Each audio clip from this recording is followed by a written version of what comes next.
friend. Welcome to another Healthy Conversation. So in our last lesson in this series of how to handle adversity, we talked about faith, right?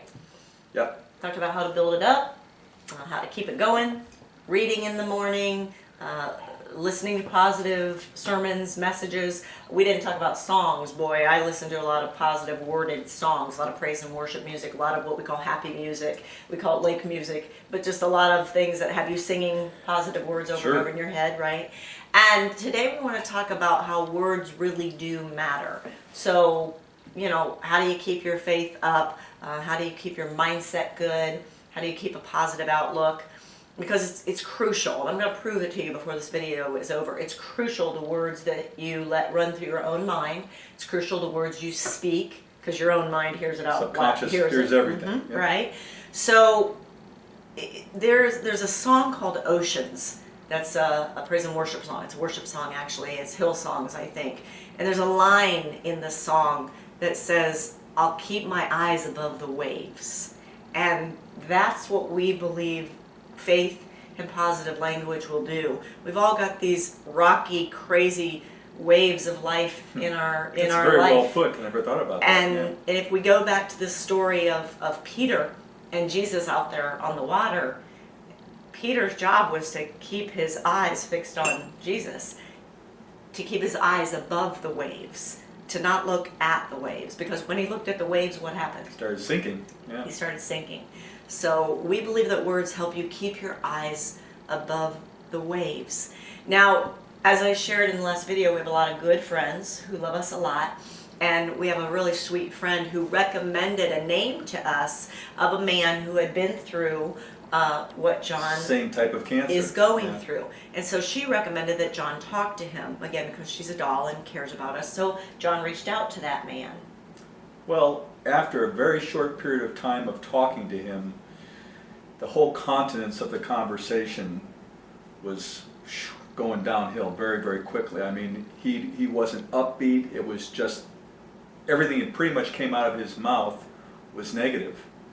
And after a couple of minutes of this, I'm thinking, I've got to get off the phone really quick. Mm-hmm. And thanked him over and over again for all the information he gave me, and but got off the phone very quickly because I knew in my spirit that it was not doing me any good at all. It was counterproductive. Okay, and that's the idea of you want to have the right words in your life. Again, the words being spoken to you, the words you're speaking, and the words you're thinking. And if you're thinking negative words, you want to grab hold of them. I mean, what I literally do is go, nope, you're a liar and the father of lies. When you speak, you lie. And I'll push the negative thoughts away, sometimes physically. So what you want to do when you're going through adversity is be able to identify what my husband did, and that's, is this building me up, or is this tearing me down? So is this going to help me get through this, or is it going to hinder me getting through this? And the one thing we want to make sure you understand is things are either affecting you positively or negatively. There's no neutral. Sometimes people want to say, well, it's not really affecting me at all. Incorrect. Yep. Incorrect. If it's not affecting you positively and giving you hope and building your faith and building your outlook for great expectations, then it's affecting you negatively. People will push back on us. Don't send us emails and letters. It's what we believe, and we've been through some adversity in our lives, and it's served us well to do this.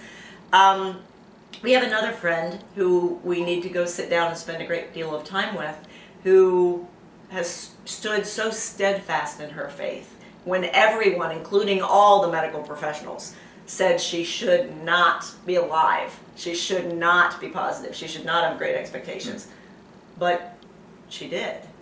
And in spending time with her, our faith is lifted, and we would know what all is possible.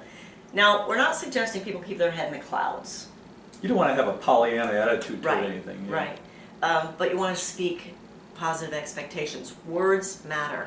So I guess have your antennas up. My radar is up all the time, and John's is too. That's how we knew to thank the man for the time he'd given him, but then very cordially say, goodbye. I'm going to get off the phone. So again, just identify when words are being spoken to you, or words that you're listening to, or words that you're thinking. Be very aware. Do they affect me positively, and they're going to help me achieve what I want to achieve and have victory in my situation? Or are they affecting me negatively? And remember, neutral's negative. Now, you didn't remember the story of my friend Rob and his mom. And so I'm going to share it now, and I guess you're going to be hearing it or be reminded of it. A lot of times people say to us, words don't really matter. Words don't matter. That's ridiculous. You have a Pollyanna attitude. Your head's in the clouds. So I tell the story of my friend Rob, whose mother had cancer.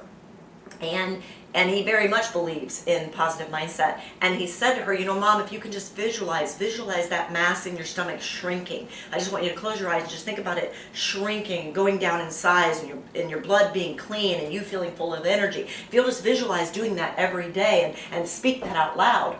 And she said, it's ridiculous to do that, Rob, it's ridiculous. And he tried several times, and she would come back with, it's ridiculous to do that, it's ridiculous to do that. So one day he went to her and he said, Mom, I want you to close your eyes, and I want you to visualize that mass in your stomach, that cancer, growing black, beginning to completely take over your stomach, moving up into your esophagus, and just spreading, and the decay running through your body, your blood getting thicker and being full of disease. You know what she said?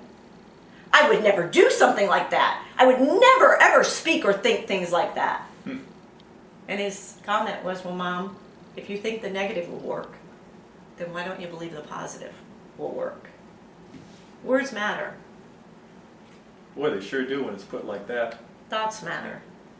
So speak good things into other people and be around people who speak good things into you.